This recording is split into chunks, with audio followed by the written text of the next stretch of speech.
திருவண்ணாமலையில் 2095 கோடி ரூபாய் மதிப்பிலான நலத்திட்ட உதவிகளை வழங்கினார் முதல்வர் மு.க. ஸ்டாலின். 314 முடிவுற்ற பணிகளை தொடங்கி வைத்து 46 புதிய பணிகளுக்கு அடிக்கல்.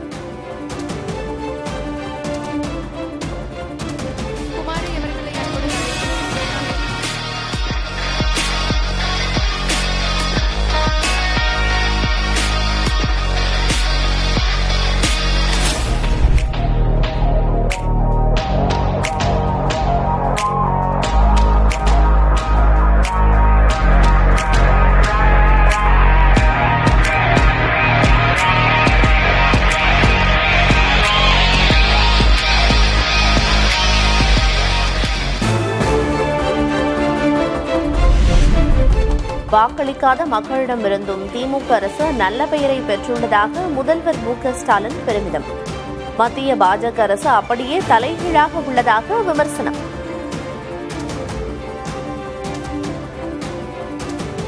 இப்படி திமுகவுக்கு இதுவரை வாக்களிக்காத மக்கள்கிட்ட கூட நல்ல பெயரை இன்றைக்கு திராவிட மாடல் ஆட்சி எடுத்திருக்கு.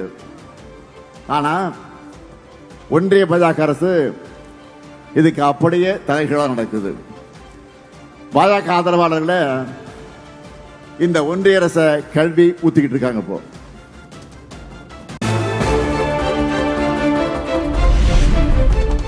விவசாயி வேடம் போட்டு சிலர் விவசாயிகளின் போராட்டத்தை கொச்சைப்படுத்துவர் என முதல்வர் விமர்சனம். வேளாண்மைக்கு தனி பட்ஜெட்டை திமுக அரசு அறிமுகப்படுத்தியுள்ளதாகவும் பேச்சு.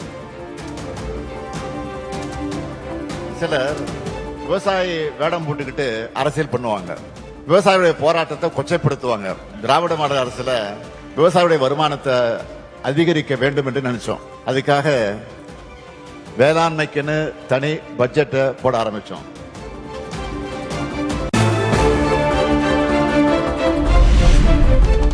அதிமுக ஆட்சி பற்றி என்ன கேட்டாலும் பதில் சொல்ல தயார் என கே. பழனிசாமி திட்டவட்டம். தாம் ஏற்கனவே விடுத்த ஓபன் சேலஞ்ச் இன்னும் நிலுவையில்தான் உள்ளது என்றும் பதில்.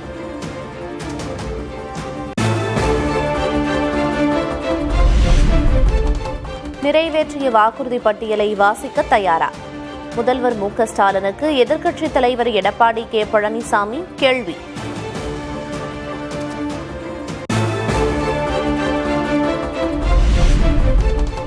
சட்டப்பேரவையில் முதல்வர் கேள்விக்கு பதில் சொல்லாமல் புறமுதுகு காட்டி ஓடியவர் பழனிசாமி. ஓபன் சேலஞ்ச் என பீலா தேவையா என்று அமைச்சர் ரகுபதி கேள்வி.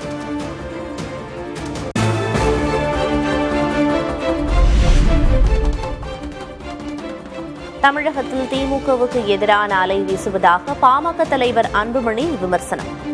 ஊழல் அமைச்சர்கள் மீது எடுத்த நடவடிக்கை என்ன என்றும் கேள்வி. திமுக எதிரான ஒரு அலை வீசிக் கொண்டிருக்கிறது. இந்த அலை தேர்தல் நேரத்திலே ஒரு சுனாமியாக பேரலையாக மாறி திமுக ஆட்சியை அகற்றி நாங்கள் ஒரு மெகா கூட்டணி அமைக்க இருக்கின்றோம். நல்ல ஒரு பெரிய கூட்டணி, மக்கள் விரும்புகின்ற ஒரு கூட்டணி அமைக்க இருக்கின்றோம். இந்த கூட்டணி எங்கள் கூட்டணி நிச்சயமாக ஆட்சிக்கு வரும்.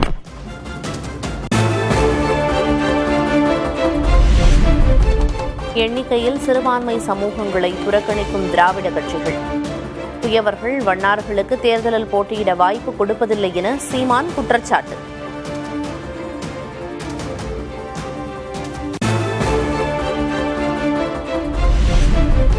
வரும் தேர்தல் திராவிட சித்தாந்தத்திற்கும் தமிழ் தேசிய கருத்தியலுக்குமான போர். நாத்தக பொதுக்குழு கூட்டத்தில் சீமான் பேச்சு. திராவிட திருட்டு சித்தாந்தத்திற்கும் தமிழ் தேசிய கருத்தியலுக்குமான போர்தான் இந்த தேர்தல்.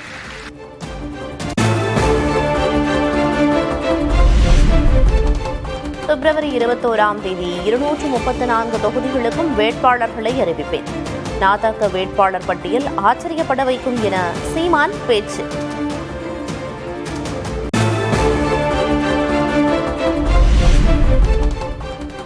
சீமானும் விஜயும் சனாதன சக்திகளுக்கு துணை போகின்றனர்.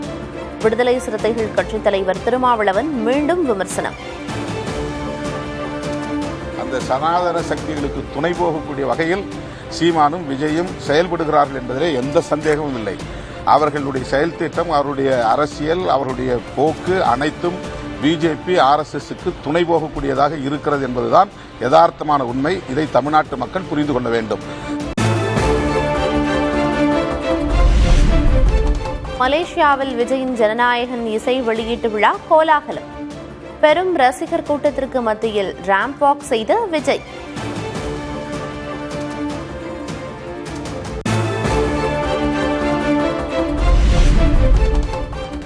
எனக்காக எல்லாவற்றையும் விட்டுக் கொடுத்த ரசிகர்களுக்காக சினிமாவை விட்டுக் கொடுக்கிறேன். ஜனநாயகன் இசை வெளியீட்டு விழாவில் நடிகர் விஜய் உருக்கம்.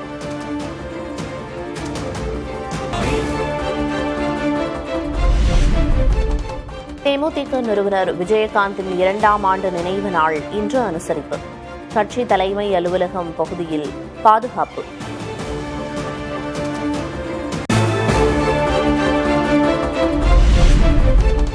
சென்னை மாவட்ட முதன்மை கல்வி அலுவலகத்தை முற்றுகையிட்டு இடைநிலை ஆசிரியர்கள் போராட்டம். பள்ளிக்கல்வித்துறை தலைமை அலுவலகத்தில் காவலர்கள் குவிக்கப்பட்டிருந்த நிலையில் மாற்று இடத்தில் ஆர்ப்பாட்டம்.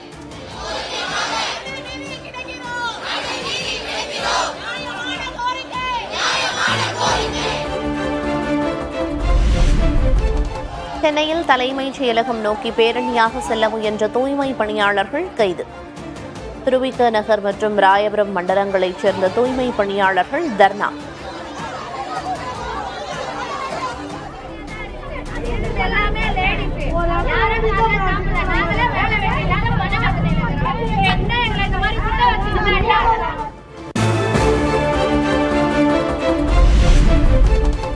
வரலாற்றிலேயே இல்லாத அளவாக புதிய உச்சம் தொட்ட வெள்ளி விலை.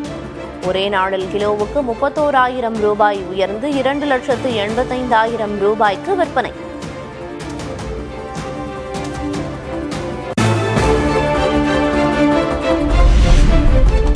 ஆபரண தங்கம் சவரனுக்கு ஒரே நாளில் 1,680 ரூபாய் உயர்வு. ஒரு சவரன் தங்கம் 1,04,800 ரூபாய்க்கு விற்பனை.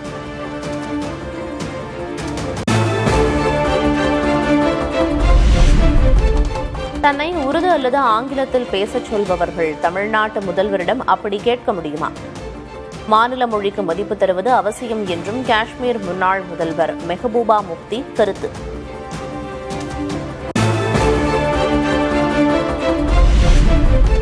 மகாத்மா காந்தி பெயரிலான கிராமப்புற வேலைவாய்ப்பு திட்டத்தை மீட்டெடுக்க நாடு தழுவிய பரப்புரை தேவை. காங்கிரஸ் செயற்குழு கூட்டத்தில் கட்சித் தலைவர் மல்லிகார்ஜுன கார்கே பேச்சு.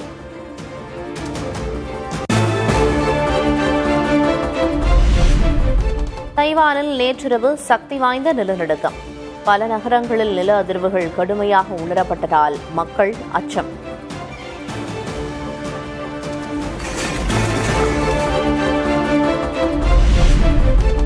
உக்ரைன் மீது ரஷ்யா உக்கிர தாக்குதல். நிலவரைகளில் தஞ்சமடைந்த மக்கள். ட்ரம்ப் ஜெலன்ஸ்கி இன்று சந்திக்கும் நிலையில் கவனம் பெறும் தாக்குதல்.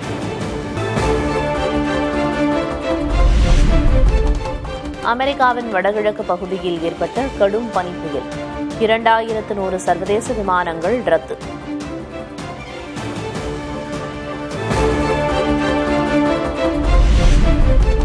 ஆஸ்திரேலியாவுக்கு எதிரான பாக்ஸிங் டே டெஸ்ட் போட்டியில் இங்கிலாந்து அணி வெற்றி. 14 ஆண்டுகளுக்கு பிறகு ஆஸ்திரேலிய மண்ணில் வெற்றி பெற்று அபாரம்.